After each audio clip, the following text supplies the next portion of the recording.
बिस्मिल्लाहिर्रहमानिर्रहीम, अस्सलाम वालेकुम, वेलकम टू द बीनर सलीम शो। गला भी ख़राब है, तबीयत भी ख़राब है, लेकिन पाकिस्तान में मामलात ऐसे चल रहे हैं कि आपसे मिलना लाजमी था। और इसलिए लाजमी था क्योंकि इतनी इंटरेस्टिंग, मज़ेदार, चटपटी सी डेवलपमेंट्स हैं वो मैं आपके सामने लेकर के आई हूँ। लेकिन $1 मिलियन सवाल वो क्या कहते हैं, the nation wants to know कि कैदी नंबर 804 का मुस्तकबिल क्या है। तो आप ये ना समझे कि जी मैंने कोई टैरो कार्ड रख लिया है और मेरे अंदर कोई बुशरा बीबी की रूह आ गई है और मैं कोई जंतर तंतर मंतर से मुस्तकबिल का हाल आपको बता सकती हूँ। लेकिन कुछ एक्सक्लूसिव डिटेल्स हैं मेरे पास, वो मैं आपके साथ ज़रूर शेयर करूँगी, क्योंकि आप सब ये जानना चाहते हैं कि कैदी नंबर 804 क्या जेल से बाहर आ रहे हैं, क्या कैदी नंबर 804 को रिलीफ मिल रहा है।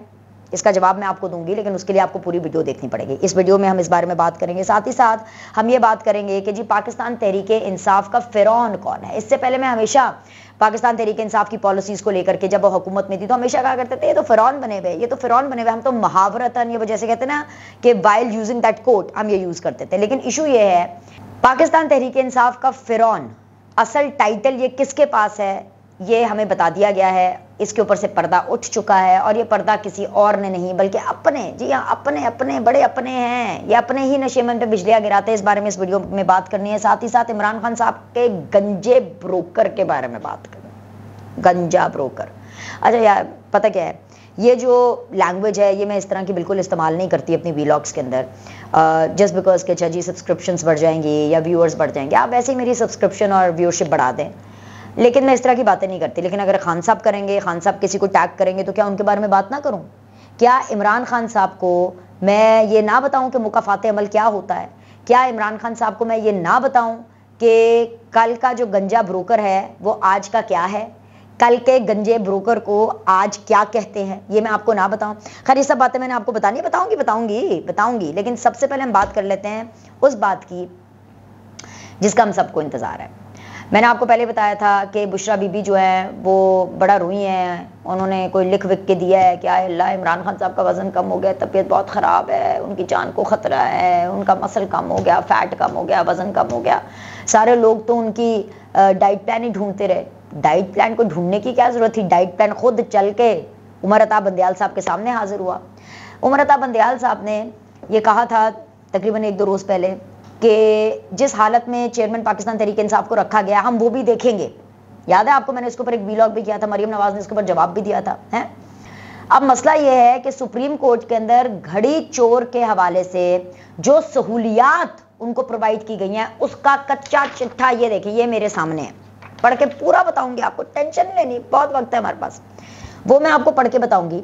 लेकिन जो उमर अता बंदयाल साहब के बारे में जब मैं कहती हूँ ना कि वो इश्क इम्तिहान में फेल हो गए, तो वो मैं इसलिए कहती हूँ क्योंकि उन्होंने सोचा था कि वो इस चीज़ को मुहरा बना करके पूरी दुनिया को बताएंगे कि हाय देखे जी इमरान खान की इंसानी हकूक़ की खिलाफ वर्जी हो रही है, बेचारा बीमार, बेचारे खाने को नहीं दे रहे, फाका कशी पे आ गया, रोज़े रखने पे मजबूर हो गया, फाके इतने बुरे उसके हालात है, इतने बुरे तरीके से उसको ट्रीट किया जा रहा है, एक्सेट्रा। हम बनाएंगे जी उमर अता बंदयाल साहब की नज़र में, हम इमरान खान साहब को बनाएंगे जी एक बहुत बड़ा सेवियर, एक मसीहा है कि किस तरह से जो है वो 27 साल जेल लोगों ने काटी है वो पीछे रह जाएंगे।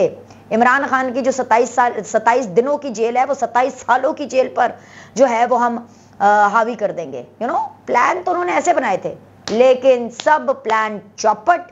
क्योंकि क्या हुआ है कि जेल से जो ऑफिशियल रिपोर्ट आई है, काफ़ी लंबी चौड़ी रिपोर्ट है, लेकिन उसमें मुद्दे की बात यह है कि इमरान खान साहब को उनकी पसंद का खाना दिया जाता था और नोट पूरे डाइट चार्ट के नीचे लिखा हुआ है। पहले मैं नोट पढ़ के सुनाऊंगी।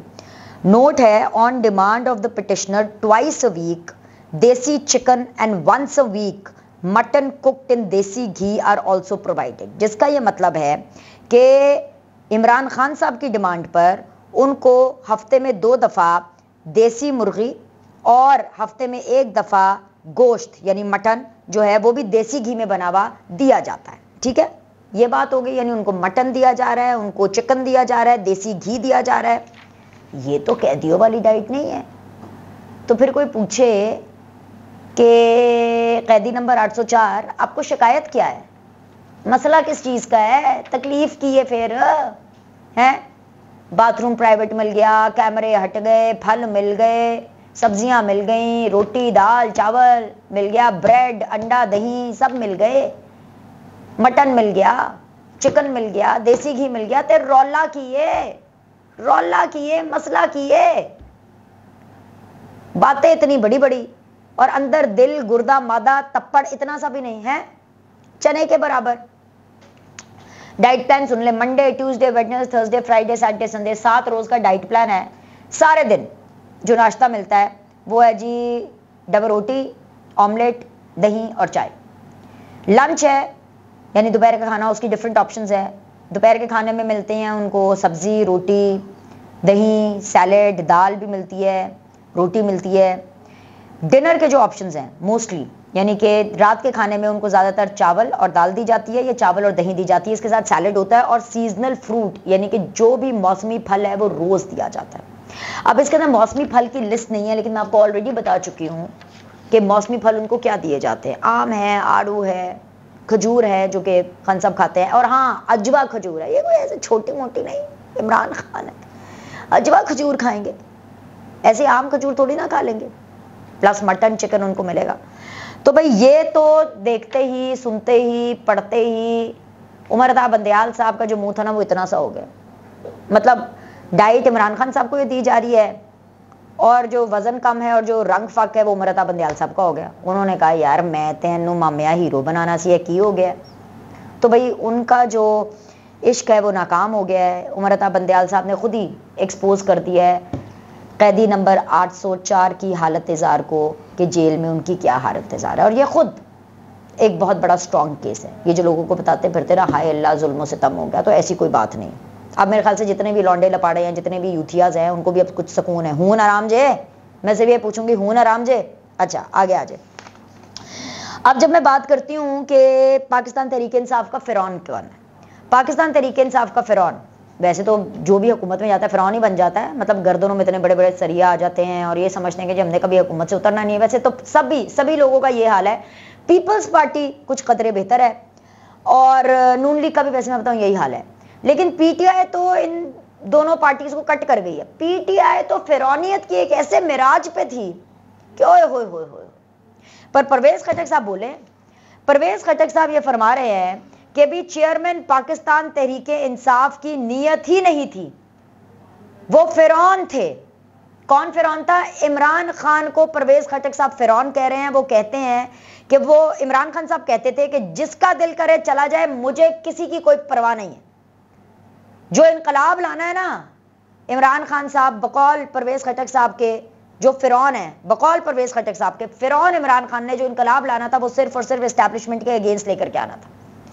परवेज खटक साहब ये कहते हैं कि जी इमरान खान साहब फिरौनियत की ऐसी मिराज पर थे कि उनका सिर्फ एक ही फंडा था कि झूठ इतना बोलो, इतना जोर से बोलो कि वो सच लगना शुरू हो जाए। ये खटक साहब कह रहे हैं, मैं नहीं कह रही। इसके अलावा वो ये कह रहे हैं कि जनरल बाजवा ने माहौल बनाया था इलेक्शन का, लेकिन इमरान खान साहब ने उनकी नहीं मानी, उस बनाए हुए इलेक्शन के माहौल को खराब कर दिया। जनरल बाजवा ने सबसे ज्यादा जो फायदा है वो पाकिस्तान तहरीक इंसाफ को पहुंचाया था, लेकिन इमरान खान ने सबसे ज्यादा गंदा जनरल बाजवा को किया। आपको तो पता है ना, इमरान खान साहब जनरल बाजवा का कोर्ट मार्शल मांगते हैं और जनरल फैज हमीद का कोर्ट मार्शल जो है वो पीएमएलएन मानती है। तो मेरे ख्याल से दोनों का कर देना चाहिए, दोनों खुश हो जाएंगे, बैलेंस है। बाजवा का भी कर दो, फैज का भी कर दो, खस कम जहां पाक, या तो ये कर दो। एनीवेज जी, और परवेज खटक साहब ये फरमा रहे हैं कि भाई जो भी हुकूमत बनी ना खैबर पख्तूनख्वा के अंदर, वो मेरी जाती काविश से बनी। इसमें इमरान खान का पीटीआई चेयरमैन का कोई क्रेडिट नहीं था। चेयरमैन पीटीआई ने मेरे साथ कई वादे किए लेकिन मुकर गए, एक वादा भी इमरान खान साहब ने पूरा नहीं किया। उनसे कब्जा हम ले चुके हैं। यानी अब वो कह रहे हैं कि उन्होंने बेसिकली हाईजैक किया हुआ था पार्टी को, सारी मेहनत तो मेरी थी खैबर पख्तूनख्वा। और ये बात सच कह रहे हैं, आप लोग नहीं मानेंगे लेकिन बात ये सच कह रहे हैं। देखिए लीडरशिप के ना डिफरेंट टीयर्स होते हैं। एक वो होते हैं कि जी जो ग्राउंड पर काम करते हैं, जो कि इलेक्टेबल्स होते हैं, जो कि काम करते हैं, हल्के की सियासत करते हैं, जैसे कि परवेज खटक साहब है, प्लस इनके ताल्लुकात एस्टैब्लिशमेंट के साथ भी बहुत अच्छे थे। इमरान खान साहब सियासतदान लीडर नहीं है, वो एक स्टार हैं, उनकी एक फेस वैल्यू है। वो खुद भी अपने आप को प्ले बॉय कहलाना पसंद करते हैं और जनरल बाजवा को कहते थे हाँ मैं हूँ प्ले बॉय। लेकिन भाई वो प्ले बॉय वाली बात तो पीछे रह गई ना, अब तो वो फिरौन बन गए, उनके अपने लोग ही कह रहे हैं। ठीक है जी, आ जाए जी, अब हम बात करते हैं गंजे ब्रोकर की। चलें बूझे तो जाने गंजा ब्रोकर कौन है। गंजे ब्रोकर की बात और कैदी नंबर 804 के मुस्तकबिल की बात हमने वीडियो के एंड के लिए बचा के रखी थी।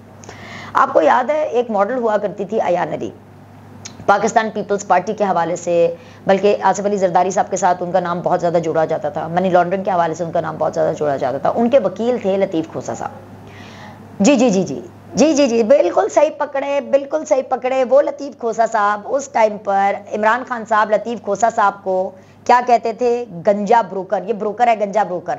ये देखिए, ये ऊपर वाले की करनी है, ये ऊपर वाले का कमाल है कि जो गंजा ब्रोकर है इमरान खान साहब का, वो आज खुद उनका वकील है। और ये वो गंजा ब्रोकर है जो कि पहली तोशाखाना की, जब ये जो भी इनका इमरान खान साहब को सज़ा हुई, उस सज़ा की मौतली के लिए जब वो पहली हेयरिंग में गए, जिस दिन पहले दिन हेयरिंग थी सज़ा मौतली की, उस दिन वो दलाइल ही देते रहे, इतने लंबे दलाइल कि उधर से उमरता बंदयाल साहब उठ गए। उन्होंने तो 2 बजे का टाइम दिया हुआ था कि भाई अगर इस्लामाबाद हाई कोर्ट दाल ना गली तो साढ़े को आ जाना। लतीफ़ खोसा साहब ने हांडी चढ़ाने ही नहीं दी, बोली गए। जो दूसरी पेशी थी वो लतीफ़ खोसा साहब के, उसको कहते हैं दूसरी हेयरिंग, लतीफ़ खोसा साहब की लिफ्ट ने हाईजैक कर ली, फंस गए लिफ्ट में। क्यों फंस गए लिफ्ट में? क्योंकि बकौल इमरान खान साहब के वो जो गंजे ब्रोकर हैं इमरान खान साहब के, वो जी उनको जाना था, अदालती मामला निपटा के उनको जाना था। लिफ्ट के अंदर कैपेसिटी कितने लोगों की होती है? उस लिफ्ट के अंदर कैपेसिटी 5 लोगों की थी, 19 लोग चढ़ गए। खोसा साहब ने लिफ्ट रुकवाई, उनके सेक्रेटरी ने, उन्होंने कहा नहीं जी जाना है, तानू नहीं पता हो जी, खोसा साहब गंजे ब्रोकर ने, इन्होंने डालो अंदर। चले गए। लिफ्ट ऑपरेटर ने कहा भाई जो करना है करो, अपने रिस्क पर जाओ, फंस रहे हैं जो भी कर रहे हैं अपने रिस्क पर जाओ। बस फिर क्या था, वही अपना रिस्क, और लिफ्ट फंस गई। अब जो तीसरी है हेयरिंग, जिसके अंदर तीसरी जो समाअत हुई, उसके अंदर फैसला महफूज कर लिया गया है। अब आ जाइए असल मुद्दे की बात पर। आप ये जानना चाहते हैं कि क्या इमरान खान साहब को रिलीफ मिलेगा? इसका जवाब है हाँ, रिलीफ मिलेगा। क्या रिलीफ मिलेगा?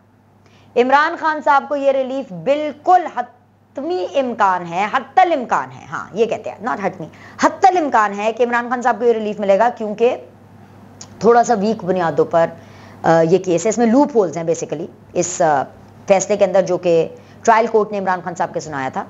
तो इमरान खान साहब को ये अदालत रिलीफ दे सकती है कि जी आप इनको तोशाखाना में से बाहर निकालें। लेकिन क्या इमरान खान साहब जेल से बाहर निकलेंगे? तो इसका जवाब है no. The nation wants to know कि खान साहब जेल से बाहर आ रहे हैं, हम मिठाइयां बनाएं? नो। लौंडे लपाड़े जहां पर हैं वहीं बैठ जाएं, पैसे ना खर्च करना मिठाइयों पे। खान साहब ने वापस नहीं आना जेल से। अभी मैंने आपको पहले भी कहा था, मैं फिर कह रही हूं, 15 सितंबर से पहले आपने सोचना भी नहीं है। तो खान साहब जेल से बाहर नहीं आने वाले, क्योंकि उनकी ऑलरेडी, जब वो जेल में ही हैं तो ऑलरेडी उनकी साइफर के मुकदमे के अंदर उनकी ऑलरेडी गिरफ्तारी डाली जा चुकी है। और ये वही गिरफ्तारी है जिसके बारे में सुना यही है कि इमरान खान साहब के जो गंजे ब्रोकर हैं वो रो रहे थे कि इमरान खान साहब तो बाथरूम में थे, कपड़े बदल रहे थे, शायद पूरी तरह उन्होंने कपड़े भी नहीं पहने जब उनके ऊपर जो है वो गिरफ्तारी डाली गई। I mean like they were saying that, Khosa साहब ने बोला ही। पर खैर मैं जो इसमें नहीं जाना, मैंने आपको पते की बात बता दी है कि इमरान खान साहब जेल से बाहर नहीं आ रहे हैं। ये ऐसे वैसे रिलीफ आनिया जानिया चीजें हैं, ये रिलीफ उनको मिल जाएगा, पर जेल से बाहर आना अभी तक पीटीआई के लोगों के लिए, यूथियास के लिए, इमरान खान के लिए किसी ख्वाब से कम नहीं। लाइक करें, सब्सक्राइब करें। आपसे अगली वीडियो में मिलते हैं।